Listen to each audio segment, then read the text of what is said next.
Here is the truth most people never think about. When you put money in the bank does not just place your money inside a giant safe, lock the door, and wait quietly until you come back. That is what most people imagine.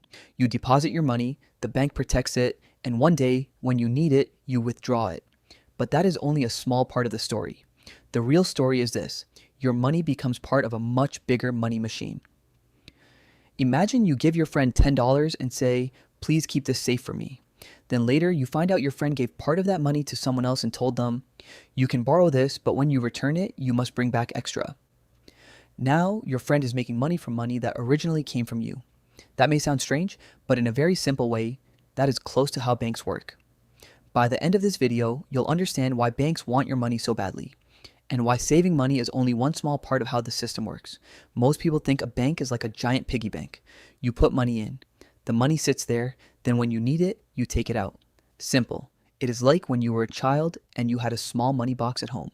Maybe you dropped coins inside it one by one. You believed that every coin you put inside would remain there until the day you broke the box or opened it. So if you put 10 coins inside, you expected to see 10 coins later. That is how many people imagine banks.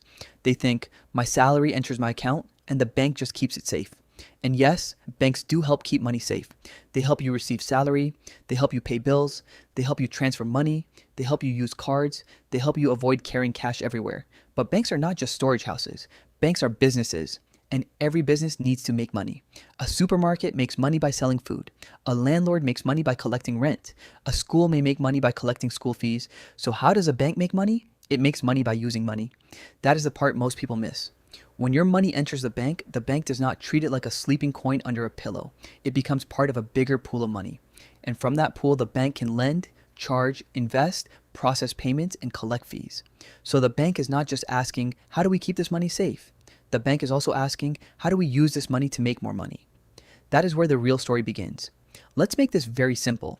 Imagine your classroom has two groups of students. One group has extra lunch money. The other group forgot their lunch money and needs to borrow. Now imagine one student stands in the middle and says, "Give me your extra money, I will keep it safe, and if someone needs to borrow, I will lend it to them."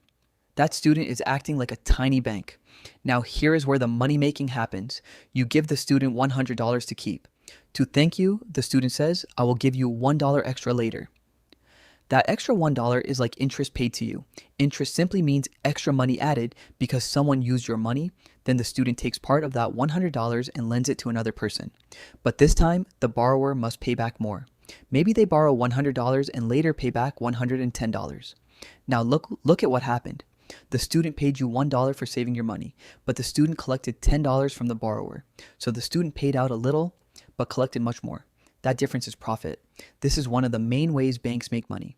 They collect money from people who save, then they lend money to people who borrow. They pay savers a small amount. They charge borrowers a bigger amount. The difference between the two is one of the bank's biggest money engines. Let's use numbers. You deposit $1,000 in your savings account. The bank may pay you a small interest for keeping your money there. Then someone else comes to the bank and says, "I need money to buy a car." The bank lends that person money, but the person must pay back the loan with extra money over time. That extra money is how the bank earns. So while you see your account as a safe place, the bank sees deposits as fuel. Your deposit helps the bank do business. This does not mean the bank can just use everything carelessly.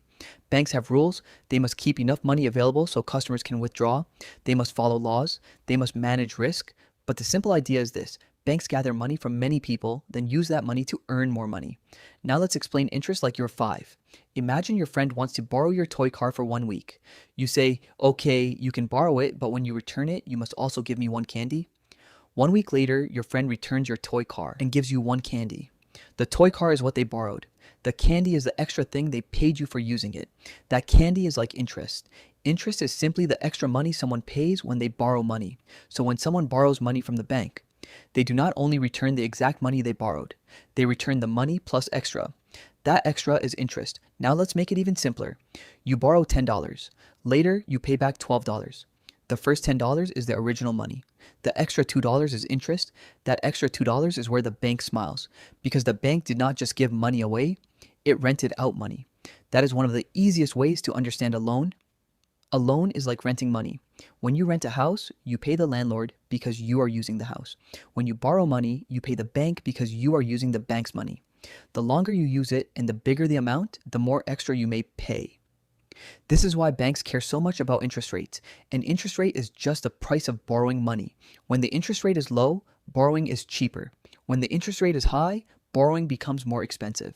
But since this is explained like you're 5, remember it this way.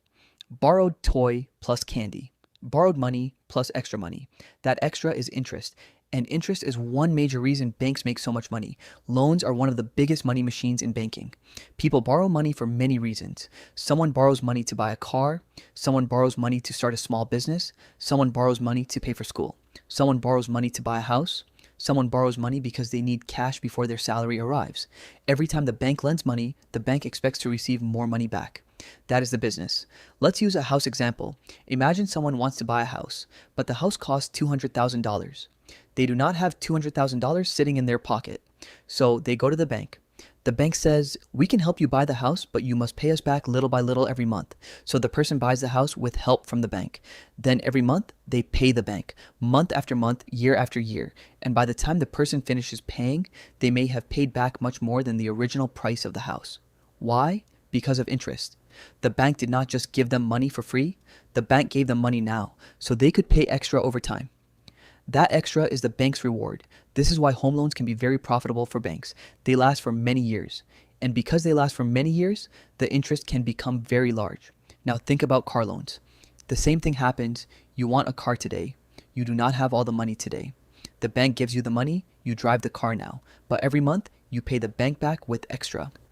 Business loans work in a similar way. A business owner may say, I need money to open a shop. The bank gives the business owner money. The business owner uses the money to buy goods, rent a place, or grow the business. Then the business owner pays the bank back with interest. So whenever you see a bank building, do not only think of cash counters and ATM machines. Think of loans. Loans are like little money seeds the bank plants. The bank gives money out. Then over time, that money comes back with more money attached to it. That is how lending helps banks grow rich. But banks also take risks. Sometimes people do not pay back. Sometimes businesses fail. Sometimes people lose jobs. So banks are careful about who they lend to. They check if the person has income. They check if the person has paid debts before. They check if the person is likely to pay back. Because if the borrower does not pay, the bank can lose money. But when lending works well, it becomes one of the strongest ways banks make profit. Now you may be wondering, why do banks always want people to open accounts? Why do they advertise savings accounts? Why do they want salary accounts? Why do they want businesses to keep money with them? The answer is simple.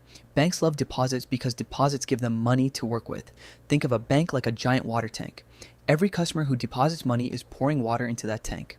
One person pours in $10, another person pours in $1,000, a company pours in $1 million. Little by little, the tank becomes full. Now the bank has a large pool of money. From that pool, the bank can give loans, it can support businesses, it can handle payments, it can make investments, it can earn fees. The more water inside the tank, the more the bank can do. This is why deposits are so important. Your small savings may not feel powerful to you, but when your money joins millions of other customers' money, it becomes very powerful to the bank. Imagine one person deposits $20. That may not look like much, but imagine 10 million people each deposit $20. Now the bank is holding $200 million. That is no longer small money, that is serious fuel. This is why banks compete for customers. They want your salary to enter their bank. They want your business account. They want your savings. They want your fixed deposits. They want you to keep money with them because once many people keep money with the bank has more power to lend and earn. But remember, the bank must still keep enough money available. If everyone suddenly came to withdraw all their money at the same time, that would be a serious problem. That is why banks are regulated. Regulated means there are rules they must follow. They cannot just do anything they like. But the simple truth remains. Your deposits help banks make money. That is why your money is valuable to them. Banks do not only make money from loans, they also make money from fees, and fees are sneaky because they often look small. A small card fee, a small transfer fee, a small account maintenance fee, a small ATM fee, a small late payment fee, a small overdraft fee. One small fee may not look like much, but small fees become huge when millions of people pay them. Imagine you own a small shop. Every day, one person gives you $1. That is not much, but what if 1 million people each give you $1? Now you have $1 million. That is how bank fees can work. They may look tiny on one person's account, but across many customers, they become big money. Let's explain some common fees very simply. An account maintenance fee is money the bank may charge for keeping or managing your account. An ATM fee is money you may pay when you use certain cash machines. A transfer fee is money you may pay when you send money. A card fee is money connected to using or replacing a bank card.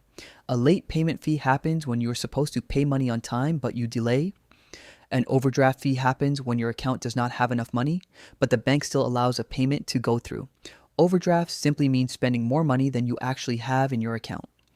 Think of it like going to buy lunch with $5, but the food costs $7. Someone covers the extra $2 for you, but later they charge you for helping. That extra charge is like an overdraft fee.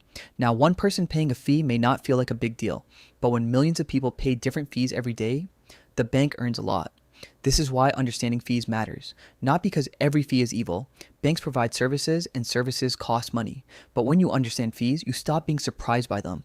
You begin to read the small details. You begin to ask questions. You begin to use your account more wisely because fees are one of the quiet ways banks make money from everyday activity. Now, let's talk about something you probably use all the time. Your card. Debit cards, credit cards, online payments, bank apps, transfers. Every time money moves, someone may be earning something. Let's use a simple shop example. You walk into a small store and buy a bottle of water. Instead of paying cash, you use your card. You tap the card. The payment goes through, you walk away with your drink. To you, it feels simple. But behind that one small payment, there is a whole system working.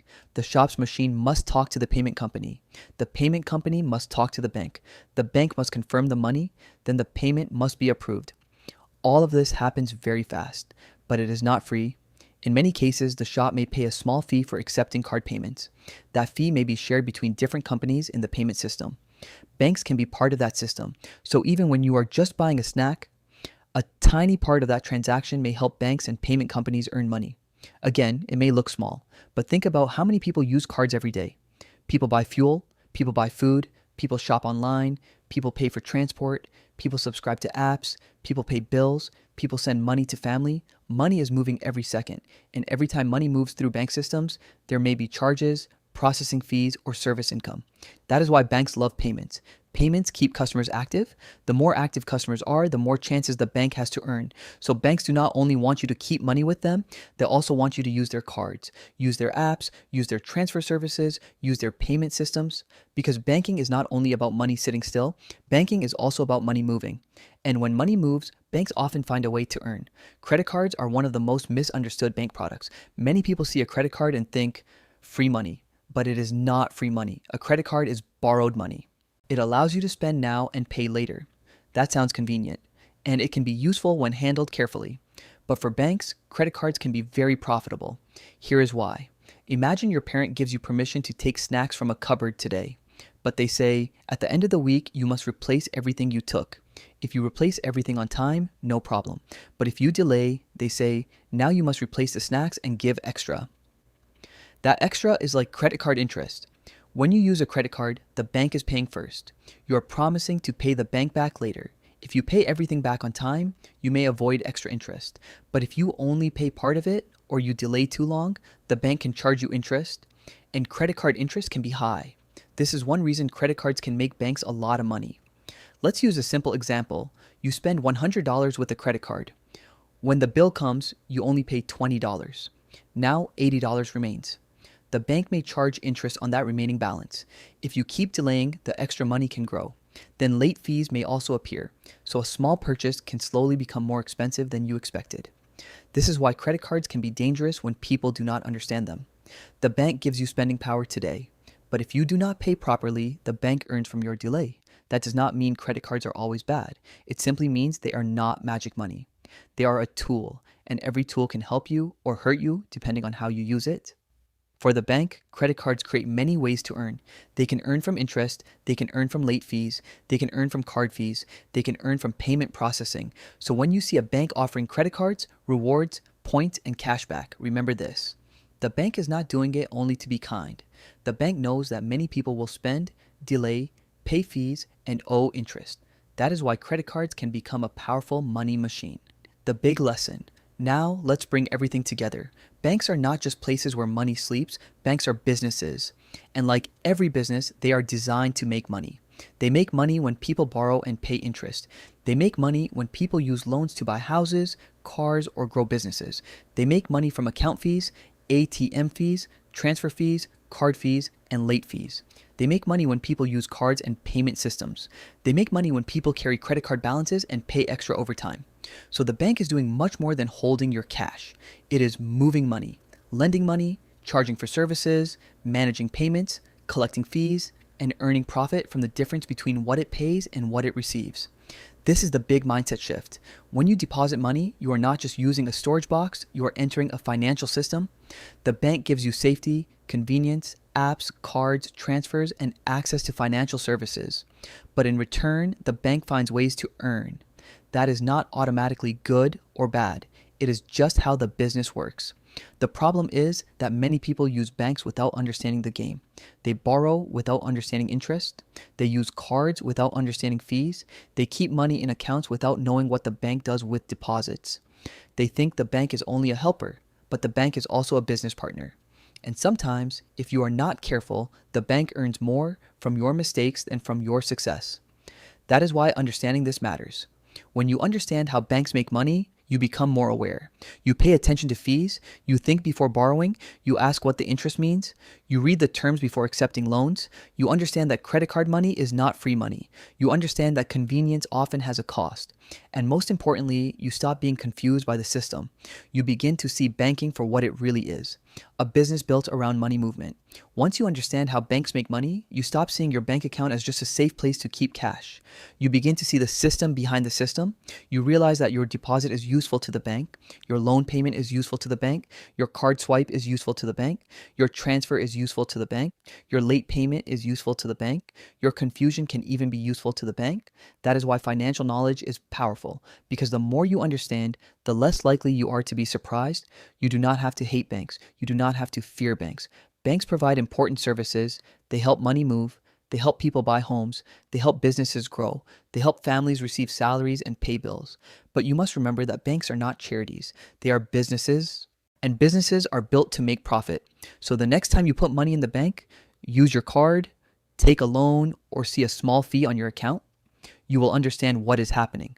You will understand that banking is not just about saving money. It is about how money moves, how money grows, and how money earns more money for the people who understand the system. And if you understand how banks make money, you will never look at your money the same way again.